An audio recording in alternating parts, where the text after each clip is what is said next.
चंद्रपुर एक ऐसा नाम जो अब सिर्फ बर्फीली ठंड और गरीबी का पर्याय बन चुका था। यह पौष मास की अमावस की रात थी, वर्ष की सबसे काली रात। अमावस्या ने आकाश से सारी रोशनी खींच ली थी और ठंड ने धरती से सारा जीवन। रात के 9 बज रहे थे, लेकिन अंधेरा ऐसा था मानो आधी रात बीत चुकी हो। इस ठंड में गांव के बाहरी छोर पर राहुल की झोपड़ी में जिंदगी और मौत के बीच एक बारीक रेखा खिंची हुई थी। सुनीता, ये कैसी ठंड है रे? ये हड्डियों में छेद कर रही है। मुझे डर लग रहा है। ठंड तो हर साल पड़ती है राहुल, पर इस बार तो ये सीधे जान लेने आई है। लगता है रात में पाला पड़ जाएगा। राहुल ने अपनी बेटी शनाया को देखा। 9 साल की शनाया, जो कल से बुखार से तड़प रही थी, अब ठंड से कांप रही थी। अंगीठी में बस 2 कोयले रखे हुए थे जो हर तरफ धुआं दे रहे थे। वे कोयले बस कुछ ही देर में बुझने वाले थे। हाय रे मेरी बच्ची, डॉक्टर साहब ने कहा था इसे लगातार गर्मी चाहिए। मैं जानती हूँ राहुल, पर कल जो लकड़ी का घाटा बचा था उससे तो बस आटा और दाल ही आया। कोयले और गर्म कपड़े के पैसे नहीं थे। दुकानदार ने भी पिछले बार का कर्ज बताकर मना कर दिया। गरीबी की मार इस अमावस्या की ठंड से भी गहरी थी। राहुल और सुनीता दोनों ही जानते थे कि अगर अगले 2 घंटों में शनाया को गर्मी नहीं मिली तो ये रात उनकी बेटी की आखिरी रात हो सकती है। एक रास्ता है सुनीता। कौन सा रास्ता राहुल, बताओ। मैं ऊपर जंगल से लकड़ी ले आता हूँ। नहीं राहुल, उसका नाम भी मत लो। वो अमावस में वो जंगल नहीं, वो प्रेत का चलावा है। लोग कहते हैं कि जंगल रास्ते बदल देता है और आवाजों का भ्रम पैदा करता है। पर उस जंगल में सूखी लकड़ियों का बड़ा बंडल है, ये बात सब जानते हैं। वहां से अगर मैं एक बड़ा कट्टा भी ले आया तो हम सुबह तक शनाया को बचा लेंगे। तुम्हें कुछ हो गया तो? तुम अकेले अमावस की इस रात में? मुझे कुछ नहीं होगा, मैं बस 1 घंटे में लौट आऊंगा। ये ठंड मौत है सुनीता, और मैं अपनी बच्ची के लिए मौत से भी लड़ सकता हूँ। राहुल, एक साधारण पिता एक और साधारण लड़ाई लड़ने के लिए निकल पड़ा। बाहर अमावस्या की काली रात ने उसे अपनी बर्फीली और भयानक बाहों में ले लिया। उसकी एक तरफ उम्मीद थी, लकड़ी, और दूसरी तरफ डर था, जंगल का चलावा। अमावस्या के अंधेरे में जंगल बहुत खौफनाक लग रहा था। राहुल तेजी से आगे बढ़ रहा था। हर सांस धुएं की तरह निकल रही थी। उसे अपनी लाठी के सहारे ही रास्ता टटोलना पड़ रहा था। हर कदम पर उसे महसूस हो रहा था जैसे कोई बुरी शक्ति उसे देख रही हो, और उसे ऐसा भी लग रहा था जैसे कोई उसका पीछा कर रहा हो। बस थोड़ा और सीधे चलता रहे राहुल। अचानक हवा के बीच में एक विज़न गधी। जंगल की दुर्गंध और ठंड के बीच चंदन की लकड़ी जलने की मीठी खुशबू आई। ये क्या है? इस कड़वी ठंड में इतनी मीठी आग? पैरों के बीच राहुल के दाएं और एक बहुत हल्की टिमटिमाती लालटेन की रोशनी दिखाई दी। ये रोशनी एक जगह रुकी नहीं थी, बल्कि धीरे धीरे अंदर जा रही थी। जरूर कोई लकड़हारा लकड़ियों का बड़ा देर छोड़कर गया होगा। यहीं से ही ले लेता हूँ, ज्यादा मेहनत नहीं करनी पड़ेगी। राहुल अपने रास्ते से मुड़कर लकड़ी की जलने की खुशबू और उस रोशनी का पीछा शुरू कर दिया। यहीं से जंगल का चलावा शुरू हुआ। अचानक खुशबू और रोशनी गायब हो गई। कहाँ गया? अभी तो यहीं था। कौन था वो? अब राहुल के बाएं और थोड़ी दूर पर वही लालटेन की रोशनी फिर से दिखाई दी, लेकिन इस बार वो तेज थी। ये क्या मजाक है? जंगल खेल रहा है मेरे साथ।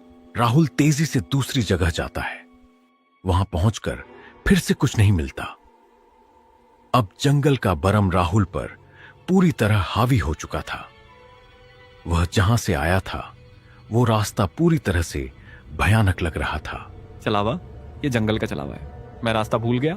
यही मिलेंगी गर्मी और लकड़ी। फुसफुसाहट वाली जगह पर जमीन पर पड़ा हुआ एक विशाल आधा जला हुआ लकड़ी का खाता पड़ा हुआ था। यह लालच राहुल को अपनी ओर खींच रहा था। राहुल घाटी को छूने के लिए आगे बढ़ा। जैसे ही वह घाटी के करीब पहुंचा, उसे तेज बिजली का झटका लगा। राहुल पीछे हट गया और चीख पड़ा। घाटी के ऊपर एक खौफनाक परछाई हवा में खड़ी हो गई। यह अमावस्या के अंधेरे का छलावा था। गर्मी चाहिए तुम्हें, मेरे पास आओ। दूर हटो, कौन हो तुम? मैं तुम्हारी गर्मी नहीं चाहता। तुम्हारी मासूम बेटी को गर्मी चाहिए। मैं हूँ वह गर्मी जो कभी नहीं बुझती। परछाई तेजी से हवा में उड़ती है और राहुल के पैरों को छूती है। राहुल को अपने पैरों में बर्फीली स्पर्श का दर्द महसूस होता है। राहुल का रंग नीला पीला पड़ जाता है और उसका पूरा शरीर खौफ से कांपने लगता है। नहीं नहीं, ये क्या है? ये कौन है? इस सुनसान जंगल में ये इस वक्त क्या कर रही है? राहुल उस भयानक जगह से भागने लगता है। दिशाहीन होकर वह जंगल के अंदरूनी हिस्सों की ओर दौड़ पड़ता है। राहुल लालटेन के धोखों और काली परछाई के बर्फीले स्पर्श से भागते हुए अब जंगल के उस हिस्से में पहुंच गया था जहां इतनी सघनता थी कि अमावस का अंधेरा भी थोड़ा हल्का लग रहा था। उसका शरीर कांप रहा था और उसका दिमाग भ्रमित था। भाग राहुल, यहां से भाग। ये जंगल जान लेगा। ये सिर्फ लकड़ियों का ढेर नहीं है, बल्कि मेरी जान का हथियार है। राहुल, तू अब जंगल के चलावे में फंस गया है। अब क्या करूं? कैसे निकलूं यहां से? किस रास्ते से भागूं? मैं तो बहुत मुश्किल में फंस गया हूं। तभी भागते भागते राहुल ने अपने सामने पेड़ों के बीच एक अजीब सी जगह देखी। वह जगह जंगल के बाकी हिस्सों से बिल्कुल अलग थी। वहां न तो भयानक ठंड थी और न ही हवा का करकर शोर। वह एक खुला मैदान था जहां दर्जनों पत्थरों के ढेर लगे थे। इन पत्थरों के बीच अजीबोगरीब दुकानें बनी थीं जो बहुत विचित्र लग रही थीं, और उन दुकानों के बीच से राहुल को अजीब आवाजें सुनाई दे रही थीं। वह धीमे कदमों से आगे बढ़ा। जैसे ही वह मैदान में गया, उसे अपनी आंखों पर भरोसा नहीं हो रहा था। पत्थरों के ढेरों के बीच हल्की चांदनी पड़ रही थी जो अमावस्या की रात में संभव नहीं थी। उस रोशनी में कुछ लोग दिखाई दे रहे थे। उन्होंने अजीब तरह के कपड़े पहन रखे थे, पुराने, फटे हुए और गंदे। वे आपस में फुसफुसा रहे थे और पत्थरों पर रखी सूखी लकड़ियों और पुरानी चीजों का लेन देन कर रहे थे। ऐसा लग रहा था मानो जंगल के बीचों बीच कोई मायावी गुप्त बाजार लगा हो। लकड़ी इतनी सारी सूखी लकड़ियों में से एक गट्ठा मांग लूंगा या खरीद लूंगा। राहुल ने हिम्मत दिखाई और एक दुकानदार की ओर बढ़ा जिसके पास लकड़ियों का एक बड़ा गट्ठा रखा था। माफ करना, क्या तुम ये लकड़ी बेच रहे हो? मुझे इसकी बहुत जरूरत है, मेरी बेटी के लिए। नहीं, हम बेच नहीं रहे हैं, हम बदल रहे हैं। बदल रहे हैं? किसके बदले? पैसों के मेरे पास अभी ज्यादा पैसे नहीं हैं, पर सुबह दे दूंगा। पैसे यहाँ किसी काम के नहीं आते। यहाँ चीजें गर्मी के बदले बदली जाती हैं। गर्मी में कुछ समझा नहीं। हाँ, गर्मी, तुम्हारी शरीर की गर्मी, तुम्हारी यादों की गर्मी, तुम्हारी खुशियों की गर्मी। राहुल को उस व्यक्ति की बात समझ नहीं आई, लेकिन तभी उसने देखा कि पास में एक आदमी ने लकड़ियों के छोटे से ढेर के पीछे अपनी गर्म शॉल उतारकर बुरे को दे दी। ले लो, ये मेरी मां की शॉल है, ये मेरी आखिरी गर्मी है। राहुल ने उस बंदे को देखा।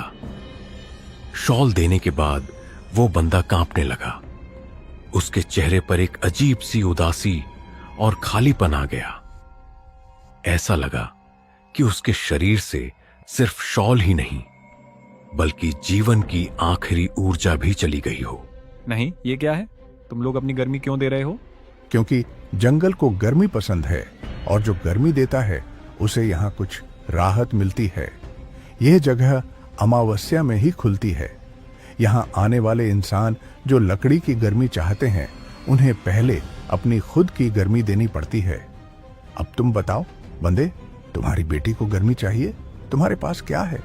कोई कीमती याद, कोई करीबी रिश्ता, या तुम्हारी आत्मा की आधी ऊर्जा? राहुल को अचानक याद आया सुनीता की चेंटा और शनाया का चेहरा और जंगल की काली परछाई। यह बाजार कोई सहारा नहीं, बल्कि छलावे का दूसरा रूप था। यह उसके भावनाओं को छीनकर उसे लकड़ी देने पर मजबूर करना चाहता था, ताकि उसकी भावनात्मक आत्मा खाली हो जाए और ठंड के लिए आसान शिकार बन जाए। तुम लोग प्रेत हो, तुम छलावा हो। मैं अपनी बेटी के लिए गर्मी चाहता हूं, अपनी यादों के बदले नहीं। अगर तुम गर्मी नहीं दोगे तो फिर तुम अपने रास्ते का भ्रम ही ले जाओगे। तुम यहीं भटकते रहोगे जब तक तुम्हारी सारी ऊष्मा जंगल को न मिल जाए। जैसे ही बूढ़े ने यह कहा, उस मैदान की चांदनी तुरंत गायब हो गई। बाजार की सारी आवाजें बंद हो गईं। पत्थर पहले से कहीं ज्यादा ठंडे लग रहे थे और उन पत्थरों के बीच से वही ठंडी धुएंदार परछाई राहुल की ओर बढ़ने लगी। गर्मी, मुझे गर्मी चाहिए। अब तुम मुझे अपनी गर्मी दोगे? मैं नहीं दूंगा। मेरी गर्मी मेरी बेटी के लिए है। राहुल ने पीछे मुड़कर देखा। जो आदमी अपनी शॉल दे चुका था वह अब वहीं जमीन पर एक जमे हुए पुतले की तरह खड़ा था।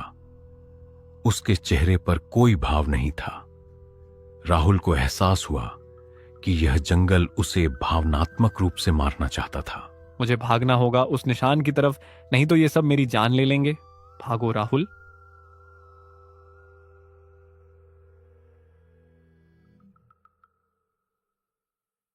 राहुल ने वहां से भागना शुरू कर दिया। इस बार वह छलावे से नहीं, बल्कि अपनी सबसे कीमती चीज, अपनी यादों की गर्मी को बचाने के लिए भाग रहा था। राहुल बेतहाशा दौड़ रहा था। उसके पैर सुन्न होते जा रहे थे। डर ने उसे आगे बढ़ने पर मजबूर कर दिया, लेकिन जंगल की आत्मा उसे भटकाकर मार डालना चाहती थी। भागते हुए दूर से हवा में उसे सुनीता की आवाज सुनाई दी। एक परिचित लेकिन भयावह रूप से भरी हुई आवाज। राहुल कहाँ हो? जल्दी आओ, शानाया बेहोश हो रही है। सुनीता, तुम इतनी रात को जंगल में क्यों आई? शानाया को अकेला छोड़ दिया है? राहुल उस तरफ भागता है जहां से सुनीता की आवाजें आ रही थीं। वह एक सूखे तालाब के किनारे पहुंचा। तालाब की सतह बर्फ से ढकी हुई थी। तालाब के ठीक बीच में बर्फ के ऊपर से शनाया के रोने की आवाज आई। यह आवाज उसके दिल को चीर रही थी।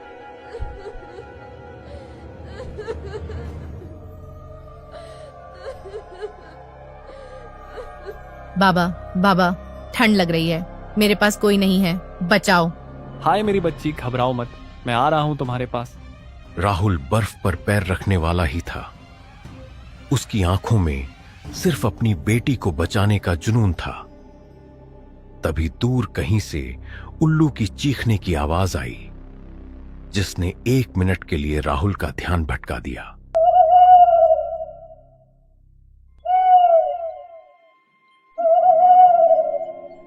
नहीं सुनीता, तू घर पर है।